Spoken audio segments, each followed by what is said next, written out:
വളർത്തുമൃഗങ്ങളുടെ ഉടമകൾ അവരുടെ പ്രിയപ്പെട്ട മൃഗങ്ങൾക്കായി ഇടയ്ക്കിടെ സമ്മാനങ്ങൾ നൽകാറുണ്ട്. തന്റെ പിറന്നാൾ ദിനത്തിൽ വളർത്തുനായയ്ക്ക് 2.5 ലക്ഷം രൂപ വിലമതിക്കുന്ന സ്വർണ്ണ ചെയിൻ സമ്മാനിച്ച് സോഷ്യൽ മീഡിയയിൽ ഇപ്പോൾ വൈറലായിരിക്കുകയാണ് മുംബൈ സ്വദേശിയായ സരിത സൽദാന. ചെമ്പൂരിലെ ജ്വല്ലറിയായ അനിൽ ജ്വല്ലേഴ്സ് ഇൻസ്റ്റഗ്രാമിൽ പങ്കിട്ട ഒരു വൈറൽ വീഡിയോ ഈ ഹൃദയസ്പർശിയായ നിമിഷം പകർത്തുന്നു. വീഡിയോയിൽ കടയിൽ ക്ഷമയോടെ കാത്തിരിക്കുന്ന തന്റെ വളർത്തുനായ ടൈഗറിനായി സൽദാന അതിമനോഹരമായ സ്വർണ്ണ ചെയിൻ തിരഞ്ഞെടുക്കുന്നത് കാണാം. സൽദാന സ്നേഹപൂർവ്വം ചെയിൻ കഴുത്തിൽ വയ്ക്കുമ്പോൾ ആവേശഭരിതനായ നായ സന്തോഷത്തോടെ വാലാട്ടിക്കൊണ്ടാണ് അത് സ്വീകരിക്കുന്നത്.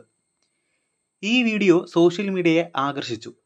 വളർത്തുമൃഗപ്രേമികളുടെ ആഡംബര സമ്മാനത്തെയും അവരുടെ നായയും തമ്മിലുള്ള പ്രകടമായ വാത്സല്യത്തെയും വാനോളം പ്രശംസിച്ചു.